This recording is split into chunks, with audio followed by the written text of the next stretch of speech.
To your favourite show जिसका नाम है पोल का पाकिस्तान, जहां हम आपको दिखाते हैं पाकिस्तान का पॉजिटिव फेस यानी रियल पाकिस्तान। तो चलिए शुरू करते हैं अपना फर्स्ट सेगमेंट शान-ए पाकिस्तान।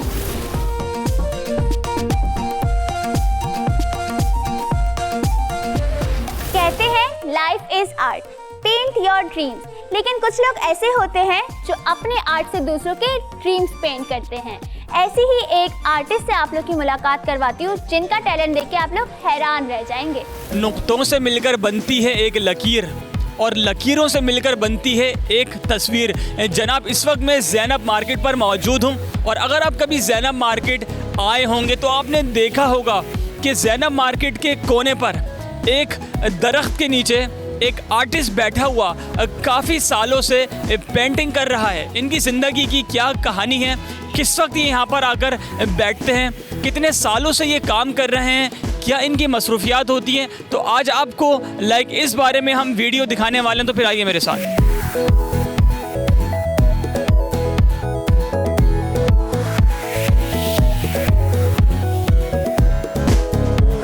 अस्सलाम वालेकुम ज़फ़र भाई। वालेकुम अस्सलाम। सर कैसे हैं आप? अल्लाह का शुक्र है जी। ज़फ़र भाई, मैं जब छोटा सा था, यकीन करें मैं जब से ज़ैनब मार्केट आ रहा हूँ और तब से मैं आपको इसी जगह पर बैठा हुआ देख रहा हूँ। आप मुझे ये बताएं कि आपको कितने साल हो गए यहाँ पे? मैं ज़ैनब मार्केट कराची सदर से तकरीबन इस जगह पे 40 साल से पोर्ट्रेट बना रहा हूँ और लोग हमारे पास पिक्चर्स लेकर आते हैं, अपने प्यारों को गिफ्ट देते हैं। इसके अलावा पेंटिंग्स वगैरह भी बनाता हूँ। मैं पोर्ट ग्रैंड में भी होता हूँ, वहाँ मेरा स्टूडियो है, गैलरी है हमारी, और रात को मैं वहाँ पे होता हूँ, मगरिब के बाद दिन भर मैं यहाँ पे होता हूँ। ज़फ़र भाई, ये बताइए कि स्पेसिफिक एक टाइम मुझे बताइए कि इतने साल ज़फ़र भाई को यहाँ पर हो गए। देखिए, अगर आपको मैं अपनी एक पिक्चर दिखाऊं, अगर आपका कैमरा मैन दिखा सके, तो मेरी एक ये पिक्चर लगी हुई है। ये तकरीबन आज से 40 साल पहले मैंने यहीं पे बनाई थी। ये पिक्चर? जी हाँ, ये मैं ही बैठा हुआ हूँ। और ये जो अयूब खान सदर की जो पोर्ट्रेट कंप्लीट है, ये वही पिक्चर है, ये लगी हुई है। और इसका पेपर बताएगा कि मुझे कितने साल हो गए हैं। अब यहाँ पे चाइना सेंटर बन गया। यहाँ पे पहले एक एस महमूद एंड कंपनी होती थी जो ऑफिशियली तस्वीरें खींचते थे कायदे आज़म की और मुख्तलिफ सीनियर्स की, तो उन्होंने से मुझे पिक्चर दी थी, तो ये मैंने बनाई थी। तो ये इस बात का सबूत है और कि मैं पोर्ट्रेट बना रहा हूँ। यहाँ तक कि एक लड़के ने जैसे तस्वीर बनाई अपनी मंगेतर की, उसका बेटा हुआ और बाद में उसकी शादी होने लगी, उसने अपनी बी वाइफ की पिक्चर्स बनाई और अपने बच्चों की भी बनाई। ज़फ़र भाई, ये बताइए, जो आप पोर्ट्रेट्स वगैरह बनाते हैं, स्केचेस वगैरह बनाते हैं, तो क्या इसके पैसे क्या होते हैं? एक स्केच, एक पोर्ट्रेट की क्या आप पैसे चार्ज करते हैं? हम लोग एक पोर्ट्रेट को 2000 से स्टार्ट करते हैं। एक ज़माना था 20 रुपीज़ से स्टार्ट करा था, वो धीरे धीरे मटेरियल के बढ़ता गया। फिर जैसे जैसे काम की समझ आती रही, एक वक्त तक के पहले एक दिन में 2 पोर्ट्रेट बनाते थे, अब 2 दिन में 1 पोर्ट्रेट बनाते हैं। बजाय इसके कि और फास्ट काम करते, समझ बूझ और उसकी पोर्ट्रेट की डेप्थ का पता चलता रहा, तो और स्लो काम हो गया, लेकिन काम के अंदर और नफासत आ गई और सफाई आ गई। तो ये सिलसिला 2-3 दिन लग जाते हैं और 2000 से स्टार्ट है, 2000, 3000, 5000, 6000। तो इसी तरह जिस किसी की जो बसात है, जो उसका है, दे सकता है, कर लेते हैं। तो आपस में 19-20 भी कर लेते हैं, ऐसी कोई बात नहीं। और ये बताइए कि आप जो पोर्ट्रेट्स वगैरह बनाते हैं, माशाल्लाह मैंने आपके हाथ का काम देखा है, बड़ा ज़बरदस्त है, बड़ा शानदार है। तो सिर्फ आप पाकिस्तानियों को बनाकर ये पोर्ट्रेट्स वगैरह देते हैं, जो बाहर ममालिक में लोग मौजूद हैं उनको भी आप बनाकर देते हैं? कि मैं सबका आर्टिस्ट हूँ और मेरा यहाँ बैठने का भी यही मकसद है। कनाडा, अमेरिका, मोरक्को, पूरी दुनिया से लोग आते हैं और हमें तस्वीरें देते हैं और अपने प्यारों की बना के लेके जाते हैं, क्योंकि वहाँ एक्सपेंसिव है। यहाँ हम लोग तो पाकिस्तानी रुपीज़ में पैसे लेते हैं, जो जायज़ जो हक बनता है। तो वो बहुत सारे मैं काम कर रहा हूँ और हज़ारों पोर्ट्रेट बना चुका हूँ, जो बाहर की दुनिया के अंदर लोगों ने जा के गिफ्ट दिए। और मैं इस चीज़ का, इस स्टैंडर्ड का भी ख्याल रखता हूँ कि बाहर जब पोर्ट्रेट बन के जाता है तो उस वक्त ये नहीं कोई कहता कि फ़लाँ ने बनाया, उस वक्त कहते हैं कि पाकिस्तानी आर्टिस्ट ने बनाया।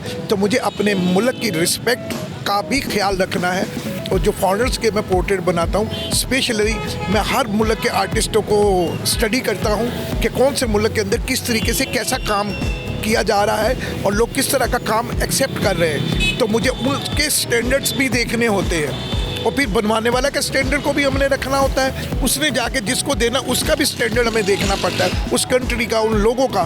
तो ये सारी चीज़ें देखते हुए तो एक आर्टिस्ट को यहाँ पे ऐसा होना चाहिए इतना IQ लेवल हाई होना चाहिए कि वो समझे कि मैं क्या कर रहा हूँ, किसके लिए कर रहा हूँ और उसने आगे जाके किसको देना है। आपने अपनी ज़िंदगी के अंदर अभी तक सबसे महंगा पोर्ट्रेट कितने का बनाया है और कौन से मुल्क का बनाया है, ये बताइए।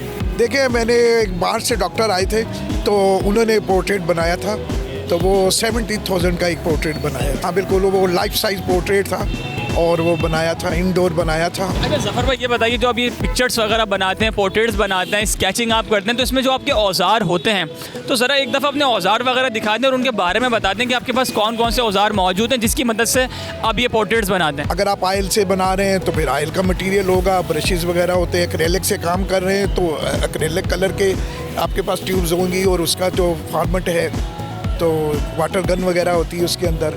और अगर आप वाटर कलर कर रहे हैं तो फिर वो आपको नीचे फर्श के ऊपर लिटा के काम करना है, उसका और स्टैंडर्ड है। उसके लिए ड्राइंग बोर्ड और होते हैं, पेपर और होता है, मटेरियल हर चारकोल बना रहे हैं, पेस्टल से बना रहे हैं आप लोग, तो ये मुख्तलिफ चीज़ें हैं और उसका तमाम चीज़ों का अल्लाह पाक का शुक्र अदा करते हैं, उसमें बना के दे रहे हैं लोगों को। आयल में पोर्ट्रेट बना रहे हैं, कैनवस के ऊपर बना के दे रहे हैं। अब हमें देखना पड़ता है कि हम किस स्टैंडर्ड किसका काम कर रहे हैं। फौजियों का काम कर रहे हैं तो उसमें यूनिफॉर्म में बहुत ज़्यादा डिटेल्स होती हैं, हमें बहुत हेल्प के लिए बहुत सारी चीज़ें चाहिए होती हैं, तो सारी चीज़ों को हम लेके चलते हैं। यहाँ जस्ट हम डिटेल पोर्ट्रेट पेंसिल वर्क जो है वो बना रहे हैं। मेरा आखिरी सवाल आपसे ये है कि जो लोग पाकिस्तान के अंदर, जो हमारी यूथ है, जो हमारे बच्चे हैं, अगर वो इस फील्ड में आगे बढ़ना चाहते हैं, स्केचिंग सीखना चाहते हैं, पोर्ट्रेट्स बनाना चाहते हैं, तो वो किस चीज़ पर काम करें कि उनकी वो चीज़ इम्प्रूव हो जाए? देखिए, बात यह है कि काम सीखने से कम, करने से ज़्यादा प्रैक्टिस करनी पड़ेगी उन्हें। और तमाम इस वक्त जो बच्चे देख रहे हैं, जो सुनना चाहते हैं या जो सीखना चाहते हैं, तो उनके से यही है कि आप प्रैक्टिस ज़्यादा से ज़्यादा करें। आप किसी भी चीज़ को सामने रख के उसकी लाइव स्केचिंग करने की कोशिश करें कि जितना आप ज़्यादा प्रैक्टिस करेंगे तो उतनी आपकी इम्प्रूवमेंट होगी, उतना आपका काम शार्प होगा। स्लोली करें और सबसे पहले quality is better than quantity, इस चीज़ का ख्याल रखें और इंशाल्लाह ताला फिर आपको मंजिल ज़रूर मिल जाए। बोल बस की वीडियोस देखने के लिए बोल बस का YouTube चैनल सब्सक्राइब कीजिए और हाँ, बेल आइकन को क्लिक करना मत भूलिएगा।